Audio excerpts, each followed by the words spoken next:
ध्यान से सुनेंगे बेटा। एक क्वेश्चन मैं आपको करा रहा हूँ पहले, उसके बाद जो है आपको करना है। पास्ट एडजस्टमेंट का मतलब क्या होता है? देखिए भाई, हम इंसान हैं और गलतियाँ जो हैं वो इंसानों से ही होती हैं, ठीक है। तो पास्ट एडजस्टमेंट के अंदर हम क्या पढ़ेंगे? पास्ट एडजस्टमेंट के अंदर हम ये पढ़ेंगे कि भाई सब कुछ जैसे चल रहा था चल रहा है, ठीक है। इस साल का जब फाइनेंशियल ईयर शुरू हुआ, अप्रैल मई जून जुलाई अगस्त सितंबर अक्टूबर सब कुछ चल रहा था, साझेदारी के अंदर ट्रांजैक्शन वगैरह हो रहे थे। लेकिन जब साल का अंत हुआ, जब आप फाइनल अकाउंट प्रिपेयर कर रहे थे, तब आपको जो है अपनी कुछ गलतियों का एहसास होगा। क्या एहसास होगा? जैसे कि लाइक किसी को सैलरी देनी थी, दी नहीं। किसी को इंटरेस्ट ऑन कैपिटल ज़्यादा देना था, किसी को कम दिया है, या कम देना था ज़्यादा दे दिया, या दिया ही नहीं। किसी पार्टनर को कमीशन देनी थी, देना ही भूल गए, या ज़्यादा देनी थी कम दे दी, या कम देनी थी ज़्यादा दे दी। किसी से इंटरेस्ट ऑन ड्राइंग लेना था लेकिन चार्ज ही नहीं किया। प्रॉफिट का रेशो कुछ और था, बाट किसी और रेशो में दिया। तो होता क्या है, इंसान है, गलती इंसानों से ही होती है। तो अब हम क्या करेंगे, जैसे हमने कक्षा 11वीं के अंदर एक चैप्टर पढ़ा था, रेक्टिफिकेशन ऑफ एरर, ठीक है। तो जो भी हम गलतियां करते थे, जो भी हम त्रुटियां करते थे, उसको हमको ठीक करना होता था। तो भाई यहाँ पे भी सेम सिनेरियो है। गलतियां अगर करोगे तो उन गलतियों को आपको जो है ठीक करना पड़ेगा, और ठीक करके आपको क्या करना पड़ेगा, आपको एक जनरल एंट्री यहाँ पे जो है पास आउट करनी पड़ेगी, जिसको पास्ट एडजस्टमेंट कहते हैं। पास्ट एडजस्टमेंट का मतलब है जो भी आप गलतियाँ कर रहे हो उन गलतियों को सुधारिए और सुधार के एक जनरल एंट्री को पास आउट कीजिए। देखिए बेटा, इस टॉपिक को समझने के लिए सिर्फ मैं आपको 4 स्टेप बताऊंगा, 3 से 4। अगर आपने उस स्टेपों को हर क्वेश्चन के अंदर अच्छे तरीके से अप्लाई कर दिया तो आपको कोई भी दिक्कत नहीं होने वाली है। क्वेश्चन आपको समझना है क्या कह रहा है, क्या गलती करी है, और उसके बाद उन 4 स्टेप को उन क्वेश्चनों में अप्लाई कर देना है, आपका आंसर आ जाएगा। कोई भी दिक्कत आपको जो है नहीं होने वाली है, ठीक है जी। तो सबसे पहले आपको क्या समझना है, सबसे पहले हम यहाँ पे क्वेश्चन लिखते हैं, ठीक है, कि भाई पास्ट एडजस्टमेंट में क्या हमें करना है। पहले हम क्वेश्चन समझते हैं कि किस टाइप के क्वेश्चन हमको यहाँ पे देखने के लिए मिलते हैं। हम एक question good evening.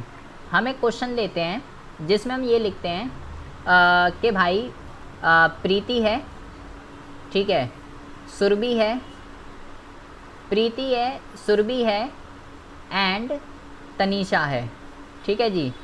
Preeti, Surabhi and Tanisha are partner in a firm, are partner in a firm, ठीक है।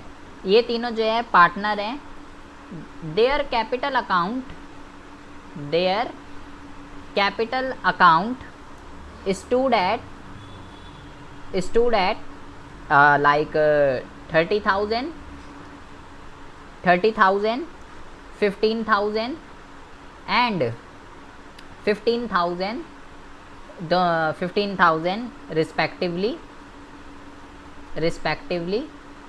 on 1st April 2019। पहले तो बेटा यहाँ तक ज़रा इसका मीनिंग समझिए कि इसका हिंदी में मीनिंग क्या है। प्रीति, सुरभि और तनीषा तीनों जो हैं भाई साझेदार हैं एक फर्म के अंदर, और उन्होंने 1 अप्रैल 2019 को उन्होंने कितनी कितनी पूंजी लगाई है अपने व्यवसाय के अंदर। प्रीति ने लगाई है 30,000 रुपये की पूंजी, सुरभि ने लगाई है 15,000 रुपये की, और तनीषा ने लगाई है, ये रुपीज़ का साइन है, तनीषा ने भी 15,000 रुपये की पूंजी लगाई है अपने बिजनेस के अंदर, ठीक है जी। अच्छा जी, ठीक है, कोई दिक्कत वाली बात नहीं है। एज पर द, बहुत ज़्यादा ध्यान से सुनेंगे, as per the partnership deed, साझेदारी संलेख के अकॉर्डिंगली पार्टनरों को क्या क्या मिलना था।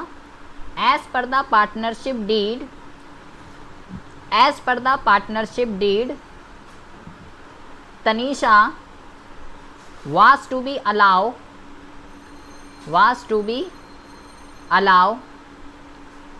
a salary of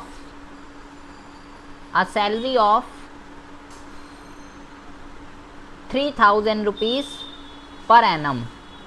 साझेदारी संलेख के अकॉर्डिंगली तनीषा को क्या मिलना है, साझेदारी संलेख के अकॉर्डिंगली तनीषा हकदार थी 3,000 रुपये पर एनम, उसको जो है सैलरी मिलेगी, ठीक है जी।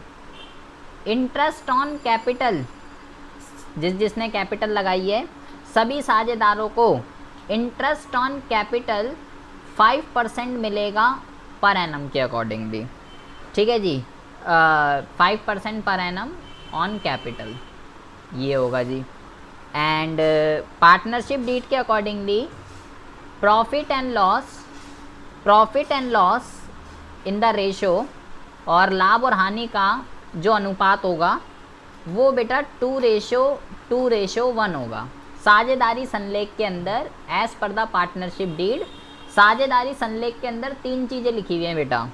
तनीषा को सैलरी मिलेगी 3,000 रुपये पर एनम, सभी साझेदारों को पूंजी पे ब्याज मिलेगा 5% पर एनम का, और जो लाभ और हानि होगा वो भाई 2:1 के अनुपात में विभाजित कर दिया जाएगा। अच्छा जी, इतना तो क्वेश्चन समझ में आ गया। ठीक है, ये तो यहाँ तक तो सिंपल सा क्वेश्चन है।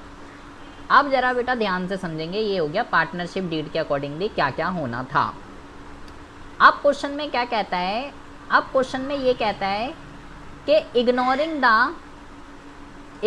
द अबव टर्म्स, ऊपर जितनी भी बातें की गई हैं, मतलब कि इंटरेस्ट ऑन कैपिटल की, सैलरी की, प्रॉफिट की, इन सब बातों को इग्नोर करते हुए, इग्नोर का मतलब क्या होता है, जैसे लड़कियां लड़कों को इग्नोर करती हैं, ले बेटा हटा चल, तो इग्नोर का मतलब क्या होता है, जिसको जो देना था कुछ नहीं दिया, ना सैलरी दी, ना कैपिटल दिया, ना प्रॉफिट जिस रेशो में बांटना था नहीं बांटा, इग्नोर कर दिया, उसका मतलब हो गया कुछ नहीं दिया। इग्नोरिंग द अबव टर्म मतलब कुछ भी नहीं दिया। Net profit of ₹18,000 for the year, और for the year ended 31st March 2020 was divided, बहुत ज़्यादा ध्यान से सुनेंगे, was divided among the 3 partner equally। देखिए बेटा, वो कह रहा है इग्नोरिंग द अबव टर्म, ऊपर जितनी भी बातें की गई थी, मतलब साझेदारी संलेख के अकॉर्डिंगली जो जो चीज़ें देनी थी कुछ भी नहीं दिया, ना तनीषा को सैलरी दी, ना किसी भी साझेदार को इंटरेस्ट ऑन कैपिटल दिया, और ना ही प्रॉफिट को 2:2 के अनुपात में बांटा, कुछ भी नहीं किया। और जो 18,000 रुपये का जो नेट प्रॉफिट था वो पार्टनरों ने क्या करा, was divided among the 3 partner equally, वो तीनों के तीनों साझेदारों ने, कौन है 3 साझेदार, प्रीति, सुरभि और तनीषा, तीनों के तीनों साझेदारों ने इक्वली में बांट लिया। इक्वली में मतलब 1:1 में, जबकि बांटना किस में था, प्रॉफिट शेयरिंग रेशो क्या थी बेटा साझेदारों की, प्रॉफिट शेयरिंग रेशो जो है वो 2:2 थी, और उन्होंने क्या करा, उन्होंने तो भाई 1:1 में बांट लिया, और ये कुछ भी नहीं दिया, तनीषा को सैलरी भी नहीं दी, इंटरेस्ट ऑन कैपिटल कुछ भी नहीं दिया, जो भी प्रॉफिट था वो बांट लिया आपस में। तो भाई ये तो गलती हो गई, ये तो गलत कर दिया पार्टनरों ने। तो पास्ट एडजस्टमेंट के अंदर हम क्या करते हैं, इस टॉपिक के अंदर जब हम फाइनल अकाउंट बना रहे होते हैं तो हमें अपनी कुछ गलतियों का पता चलता है, जैसे कि इस क्वेश्चन में आप देख ही रहे हैं कि भाई जिसको जो चीज़ देनी थी वो देना ही भूल गए, या ज़्यादा देनी थी कम दी है, या कम देनी थी ज़्यादा दी है। बहुत सारी ऐसी गलतियाँ होती हैं जो हमें पता चलती हैं, तो उन गलतियों को ठीक करना, उन गलतियों को रेक्टिफाई करना और सही करके एक जनरल एंट्री को पास आउट करना क्या कहलाता है, वो कहलाता है बेटा पास्ट एडजस्टमेंट। तो भाई मुझे इस क्वेश्चन के अंदर ये जो गलतियाँ करी हैं पार्टनर ने, इसको सही करना है। देखिए बेटा, आप बस 4 स्टेप जो है इस क्वेश्चन के अंदर, आपको बस 4 स्टेप जो है ना, या 3 स्टेप मान लीजिए, आपको बस क्या करना है, इन स्टेप्स को हर क्वेश्चन के अंदर लगा देना है। अगर आपने एक क्वेश्चन अगर आपको ढंग से समझ में आ गया तो आपको कोई भी दिक्कत नहीं होने वाली आगे किसी भी क्वेश्चन में, वरना तो सब क्वेश्चन में आपको रटना पड़ जाएगा। देखिए सबसे पहले क्या करना है, मैं हिंदी में लिख रहा हूँ ताकि आपको बहुत ही अच्छे से समझ में आ जाए। सबसे पहले आप यहाँ पे ये लिखेंगे कि भाई जो पार्टनर्स हैं, मतलब कि साझेदार, पार्टनर्स ने जो गलती करी है, जो गलती पार्टनर्स ने जो गलती करी है, सबसे पहले फर्म उस गलती को वापस ले।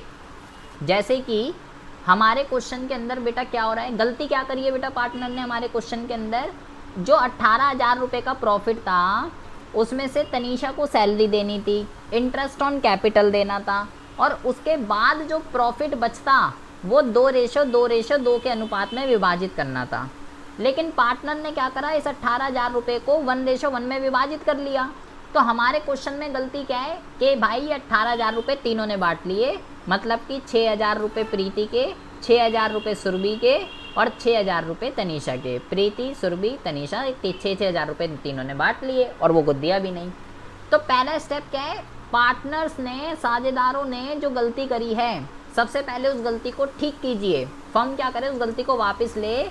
मतलब कि ये जो 6,000 रुपये इन्होंने तीनों ने बांट लिए ना आपस में, सबसे पहले तो फर्म इनसे ये 6,000 रुपये वापस ले कि भाई वापस दो भाई। सबसे पहली बात है तो गलत है, ऐसे थोड़ी ना, तुमने कैसे बांट लिए 18,000 रुपये, 6,000 रुपये ले लिए तुमने, वापस दो मेरे को। तो सबसे पहली बात तो फर्म पार्टनरों ने जो गलती करी है उससे वापस ले लेती है। उसके बाद as per the partnership deed, as per the partnership deed, साझेदारी संलेख के accordingly, as per the partnership deed, साझेदारी संलेख, साझेदारी एज पर द पार्टनरशिप चीज, जो देना है वो दे दो। मतलब कि पहले तो फर्म ने क्या करा, पार्टनर ने जो गलतियां करी थी वो पैसा सारा वापस ले लिया तीनों से, प्रीति, सुरभि, तनीषा से, तीनों से 6,000 रुपये सबसे पहले तो वापस लेगी कि भाई वापस दो, ऐसे कैसे तुमने बांट लिया। अबे तनीषा को सैलरी देनी थी, सबको इंटरेस्ट ऑन कैपिटल देना था, तुमने कैसे बांट लिया। तो पहले तो फर्म ने वापस लिए 6,000 रुपये। और फिर दूसरे स्टेप में मैंने क्या लिखा है, मैंने लिखा है as per the partnership deed के अकॉर्डिंगली जो देना है वो दे दो। तो मेरे क्वेश्चन में डीड के अकॉर्डिंगली क्या क्या देना था, तनीषा को सैलरी देनी थी और इंटरेस्ट ऑन कैपिटल देना था, और लाभ को जो अगर पैसे बचते हैं तो उसको 2:1 में बांटना था। तो ठीक है, ये दे देंगे। तीसरे स्टेप में क्या करना है, उसके बाद अगर पैसे बचे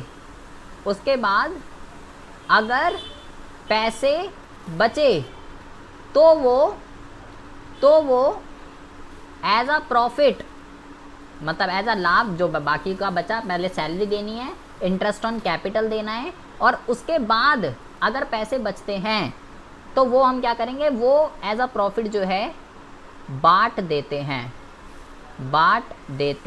हैं। अगर उसके बाद पैसे बचेंगे, अभी हम इस चीज़ को, तीनों स्टेपों को प्रैक्टिकली इस क्वेश्चन में अप्लाई करके दिखाएंगे तो आपको ये मुद्दा बहुत ही अच्छे से समझ में आएगा।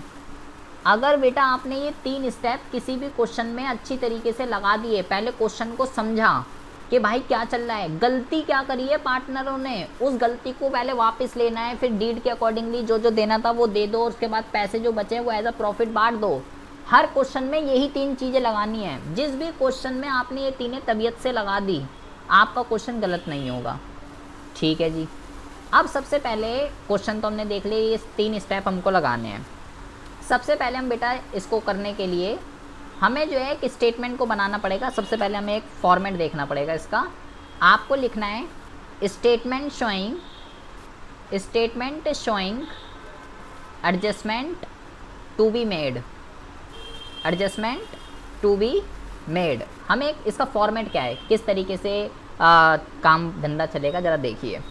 सबसे पहले आपको यहाँ पे लिखना है पर्टिकुलर।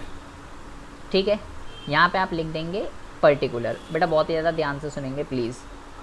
सबसे पहले आप यहाँ पे पर्टिकुलर लिख देंगे।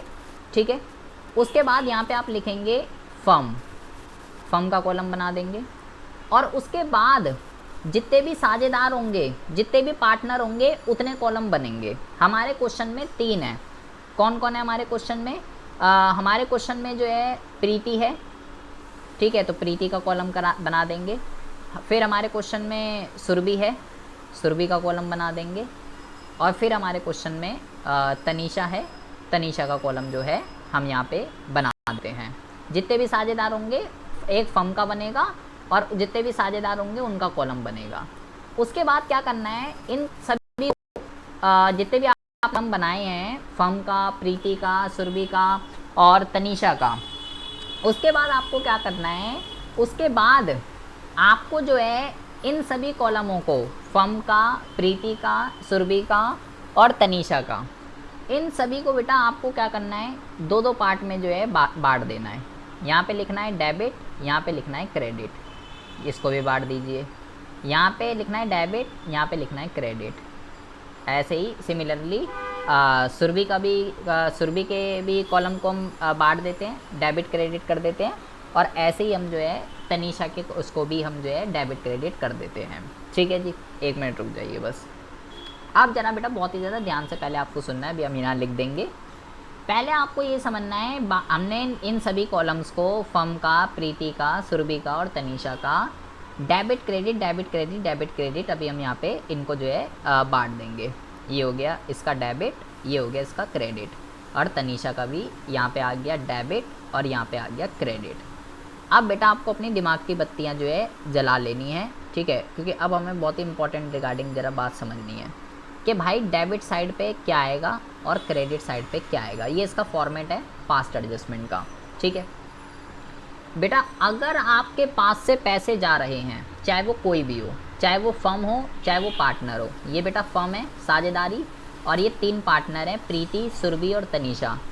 चाहे किसी के पास से भी पैसा जा रहा हो, चाहे फर्म के पास से पैसा जा रहा हो, चाहे प्रीति के पास से पैसा जा रहा हो, सुरभि के पास से जा रहा हो या तनीषा के पास से जा रहा हो, बेटा ध्यान से गांठ बांध लीजिए। अगर पैसे जाते हैं, मैं यहाँ लिख देता हूँ, डेबिट साइड पे क्या रिकॉर्ड होता है, डेबिट साइड पे रिकॉर्ड होता है, डेबिट साइड पे रिकॉर्ड होता है पैसे का जाना। ठीक है, डेबिट साइड पे क्या रिकॉर्ड होता है, डेबिट साइड पे रिकॉर्ड होता है पैसे का जाना, और क्रेडिट साइड पे क्या रिकॉर्ड होता है, क्रेडिट साइड पे रिकॉर्ड होता है पैसे का आना। अगर पैसे आ रहे हैं किसी के भी पास, फर्म के पास आ रहे हो या पार्टनरों के पास आ रहे हो, तो उस अमाउंट को हम क्रेडिट साइड पे जो है रिकॉर्ड करते हैं। और अगर जो है, अगर बेटा पैसे जा रहे हैं, चाहे वो किसी के पास से भी जा रहे हो, फर्म के पास से या साझेदारों के पास से, तो हम उसको बेटा डेबिट साइड रिकॉर्ड करते हैं। अब जो है, अब बेटा बहुत ही ज़्यादा ध्यान से सुनेंगे, पहले तो ये इसका फॉर्मेट है, इससे आप भली बात ही परिचित हो जाइए। अब हमें उस क्वेश्चन को जो हम ऊपर हम करके आए हैं, वो 3 स्टेप, वो 3 कदम हमें इस क्वेश्चन में अप्लाई करने हैं। देखिए जी, सबसे पहला कदम मैंने ये लिखा था कि भाई पार्टनर ने जो जो गलती करी है, सबसे पहले फर्म क्या करे, फर्म उस गलती को वापस ले। भाई तो क्या गलती करी थी हमारे क्वेश्चन में, साझेदारों ने जो 18,000 रुपये हैं उसको इक्वली बांट लिया था। अब इक्वली थोड़ी ना बांटना था उसको, तो उन्होंने तो गलती कर दी। तो हम यहाँ पे सबसे पहले लिखेंगे, यहाँ पे आप लिखेंगे बेटा, सबसे पहले बहुत ज़्यादा ध्यान से सुनेंगे, यहाँ पे आप लिखेंगे प्रॉफिट रॉन्गली डिस्ट्रीब्यूटेड, कि भाई प्रॉफिट जो है वो गलत बांट दिया। फर्म क्या कर रही है, पहले तीनों साथ, प्रीति, सुरभि और तनीषा, तीनों को 6-6 हज़ार रुपये मिले हैं, क्योंकि 18,000 को इक्वली बांटा है। पहले फर्म इन तीनों से 6-6 हज़ार रुपये वापस लेगी बेटा। तो मैंने अभी बताया आपको, प्रीति 6 हज़ार रुपये वापस करेगी, तो पैसे प्रीति के पास से 6 हज़ार रुपये जा रहे हैं बेटा, तो डेबिट साइड। सुरभि के पास से भी 6 हज़ार रुपये जा रहे हैं, डेबिट साइड। तनीषा भी 6 हज़ार रुपये वापस करेगी रिटर्न। किसको वापस कर रहे हैं ये तीनों, ये तीनों बेटा फर्म को वापस कर रहे हैं कि ये लीजिए पकड़े अपने 18,000 रुपये। फर्म के पास कितने पैसे आ गए बेटा, फर्म के पास आ गए 18,000 रुपये। फर्म के मैं क्रेडिट साइड पे क्यों रिकॉर्ड कर रहा हूँ, क्योंकि फर्म के पास पैसे आ रहे हैं भाई, और पार्टनरों के पास से जा रहे हैं। जिसके पास से जा रहे हैं उसका डेबिट साइड रिकॉर्ड करते हैं, और जिसके पास आ रहे हैं उसका क्रेडिट साइड रिकॉर्ड करते हैं। तो पहले फर्म ने क्या करा, तीनों साझेदारों से पैसे वापस ले लिए। पहला स्टेप हमारा अप्लाई हो गया, पहला स्टेप हमारा अप्लाई हो गया, स्टेप 1, कि जो पार्टनरों ने गलती करी थी फर्म उसे वापस ले लिया। फिर मैंने बोला स्टेप 2 लगा दीजिए, साझेदारी संलेख के अकॉर्डिंगली, पार्टनरशिप डीड के अकॉर्डिंगली जो जो देना है वो दे दो। तो क्या क्या देना है बेटा साझेदारी संलेख के अकॉर्डिंगली, सबसे पहली बात तो भाई इंटरेस्ट ऑन कैपिटल देना है 5% का, 5% पर एनम का, तो दे देते हैं बेटा। फर्म देगी पार्टनर को, और तनीषा को सैलरी देनी है बेटा। तो भाई कितना देना है, 5% का देना है, 30,000, 15,000, 15,000। तो लगा देते हैं किसको कितना कितना मिलेगा भाई। प्रीति को मिलेंगे बेटा, अब पैसे मिलेंगे क्योंकि इंटरेस्ट ऑन कैपिटल मिलता है ना पार्टनर को, फर्म दे रही है पार्टनरों को। तो 3,000 का 5% निकालेंगे, कितना मिलेगा प्रीति को, 1,500 रुपये, क्योंकि 3,000 का 5% 1,500 रुपये होता है। सुरभि को 750 रुपये मिलेंगे और तनीषा को भी 750 रुपये मिलेंगे क्योंकि इनकी पूंजी 15 हज़ार रुपये है। और ये कितना हो गया बेटा, 1,500, और ये भी हो गया 1,500, टोटल इसका लगाओ 3,000 रुपये हो गए। फर्म के पास से 3,000 रुपये चले जाएंगे। अबे फर्म ही तो दे रही है पार्टनरों को, तो फर्म के पास से 3,000 जा रहे हैं, इसलिए फर्म के डेबिट कॉलम में मैं अमाउंट को रिकॉर्ड कर रहा हूँ। और साझेदारों को मिल रहे हैं, प्रीति को भी मिले, सुरभि को भी मिले, तनीषा को भी मिले, इसलिए उनके क्रेडिट साइड पे रिकॉर्ड हो रहे हैं। ये दो मुद्दे जो मैंने आपको बताए हैं कि पैसे का जाना और पैसे का आना, ये बड़ा ध्यान रखना है बेटा। तो भाई फर्म के पास से 3,000 रुपये चले गए। अच्छा, तनीषा को सैलरी देनी थी, तो हम यहाँ पे लिख देते हैं, तनीषा सैलरी सिर्फ तनीषा को देनी है बेटा, और किसी को नहीं देनी है। तो तनीषा कहाँ है, तनीषा ये रही। तनीषा को पैसे मिलेंगे 3,000 रुपये पर एनम, तो 3,000 रुपये तनीषा के अकाउंट में क्रेडिट कर देते हैं, तनीषा को मिल गए। और जो है और किसी को कुछ नहीं देना, इनको कुछ नहीं मिलेगा, प्रीति को नहीं मिलेगी सैलरी, सुरभि को भी नहीं मिलेगी, और फर्म के पास से पैसे चले जाएंगे 3,000 रुपये। और क्योंकि भाई फर्म तो तनीषा को दे रही है ना, फर्म अलग होती है, साझेदार अलग है। ठीक है जी, दे दिया। और कुछ देना है क्या पार्टनरशिप डीड के अकॉर्डिंगली? नहीं भाई, कैपिटल, इंटरेस्ट ऑन कैपिटल देना था, दिया। तनीषा को सैलरी देनी थी, दे दी। और तीसरे पॉइंट में ये लिखा था कि जो पैसे बचे, दूसरा स्टेप हमारा कंप्लीट हो चुका है बेटा। अब तीसरे स्टेप में क्या लिखा था कि अगर पैसे बचे तो उसे एज अ प्रॉफिट डिस्ट्रीब्यूट कर दीजिए। बेटा पहले फर्म के पास पैसे कितने रिटर्न आए, 18,000 रुपये पहले तो फर्म ने वापस लिए थे तीनों साझेदारों से, और उसमें से 3,000 एज अ कैपिटल और 3,000 रुपये एज अ सैलरी बांट दिए, 6,000 रुपये डिस्ट्रीब्यूट कर दिए साझेदारों में। तो भाई 18 में से 6 तो चले गए, 18,000 वापस आए थे फर्म के पास और 6,000 रुपये चले गए। तो कितनी पूंजी और रह गई अभी, 12,000 रुपये तो और बचे हैं अभी फर्म के पास। तो भाई ये 12,000 रुपये क्या करने हैं, ये 12,000 रुपये एज अ प्रॉफिट आपको डिस्ट्रीब्यूट कर देने हैं, क्योंकि मैंने तीसरे स्टेप में क्या लिखा है, अगर पैसे बचे तो उसको बांट देंगे। तो प्रॉफिट ट्रांसफ़र, कितने पैसे बचे हैं बेटा, 12,000 रुपये। तो क्या क्या रेशो थी, 2:1। तो जब आप हिसाब लगाएंगे बेटा 2:1 है। प्रीति को मिलेंगे 4,800 रुपये, ठीक है। प्रीति को 4,800 रुपये मिलेंगे, इसलिए क्रेडिट साइड पे। सुरभि को भी 4,800 रुपये मिलेंगे, इसलिए क्रेडिट साइड पे। और तनीषा को कितने मिलेंगे, तनीषा को मिलेंगे भाई 2,400 रुपये। मैंने भाई सब कुछ कर दिया, तीनों स्टेप मेरे पूरे हो गए बेटा।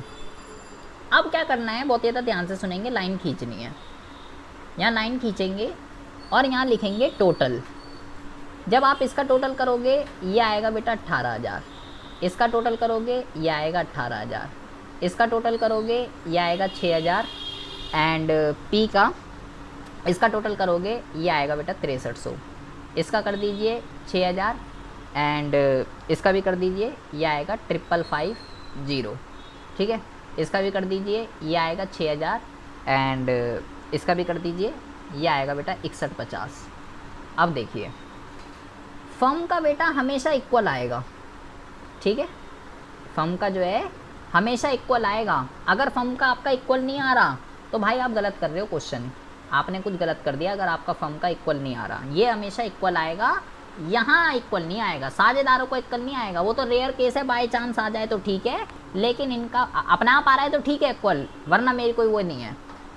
प्रीति का डेबिट साइड पे तो 6,000 लिखे हैं और क्रेडिट साइड पे बेटा 6300 रुपये लिखे हैं। तो अगर मुझे इनको बराबर करना है, बेटा ध्यान से सुन लेंगे दिमाग की बत्ती जला के, तो अगर मुझे इसको बराबर करना है तो भाई मेरे को यहाँ पे 300 रुपये डेबिट करने पड़ेंगे, तभी तो 6300 बनेंगे। अगर मुझे इसको बराबर करना है, यहाँ लिखा है 6,000 और यहाँ लिखा है 555, तो अगर मुझे इसको बराबर करना है तो मुझे बेटा यहाँ पे 450 रुपये क्रेडिट करने पड़ेंगे। और अगर इन दोनों को बराबर करना है तो मुझे यहाँ पे जो है 150 रुपये डेबिट करने पड़ेंगे, तभी तो बराबर होगा ये 61 50 61 50। तो जिसकी जहाँ बैलेंसिंग कम आ रही है वो मैंने लिख दी। अब दिमाग की बत्ती ज़रा ध्यान से सुनेंगे। आपका क्वेश्चन पूरा हो चुका है, आपको अब जनरल एंट्री पास करनी है। और जनरल एंट्री कैसे पास करनी है, ध्यान से समझिए। जो डेबिट, जिसकी बैलेंसिंग डेबिट पे आई है उसको क्रेडिट करना है। जिसकी बैलेंसिंग डेबिट पे आई है उसको क्रेडिट करना है, और जिसकी क्रेडिट पे आई है उसको डेबिट करना है। तो क्रेडिट की किस पे आई है, क्रेडिट तो भाई ये हो रही थी, सुरभि हो रही थी क्रेडिट। तो मैं जनरल एंट्री क्या करूँगा, जनरल एंट्री में करूँगा यहाँ पे मैं लिखूँगा Surabhi capital account debit to. ये दोनों बेटा डेबिट हो रहे हैं, प्रीति और तनीषा डेबिट हो रहे हैं। मैंने बोला जो डेबिट है उसको क्रेडिट करना है, टू का मतलब क्रेडिट होता है ना बेटा। तो to Preeti capital account, to Preeti capital account और to Tanisha capital account, to Tanisha capital account. और यहाँ पे लिख देंगे 450 रुपये बेटा यहाँ पे आ रहे हैं, 300 रुपये यहाँ पे थे और 150 रुपये यहाँ पे थे। ये डेबिट साइड का कॉलम क्रेडिट साइड के बराबर आ गया बेटा, ठीक है। एंड नरेशन लिख देंगे being the adjustment made for being the amount of adjustment to be made. यहाँ पे नरेशन लिख देंगे being the amount of adjustment to be made, ये लिख देंगे, ठीक है। ये जो एंट्री पास करिए बेटा, ये एंट्री है पास्ट एडजस्टमेंट की। ये करना है हमको हर क्वेश्चन के अंदर। ये डेबिट वाला जो अमाउंट है ये क्रेडिट वाले के बराबर आना चाहिए। अगर बराबर आ गया तो आपने बिल्कुल क्वेश्चन ठीक करा है। और अगर आपका ये डेबिट और क्रेडिट आपस में बराबर नहीं आ रहे, डेबिट में ज़्यादा आ रहा है क्रेडिट में कम आ रहा है, तो आपने क्वेश्चन को कहीं गलत कर दिया है। फर्म का हमेशा इक्वल आएगा, साझेदारों का इक्वल आए या ना आए वो कोई गारंटी नहीं है, रेयर केस है, अपना आप बराबर आ सकते हैं। इसको कहते हैं बेटा पास्ट एडजस्टमेंट। मैंने वही 3 स्टेप बताए हैं, वही तीनों कदम लगाए हैं जो कि मैंने ऊपर बताए हैं। इस तरीके से अगर आप क्वेश्चन को करोगे एक भी दिक्कत आपको नहीं होने वाली है।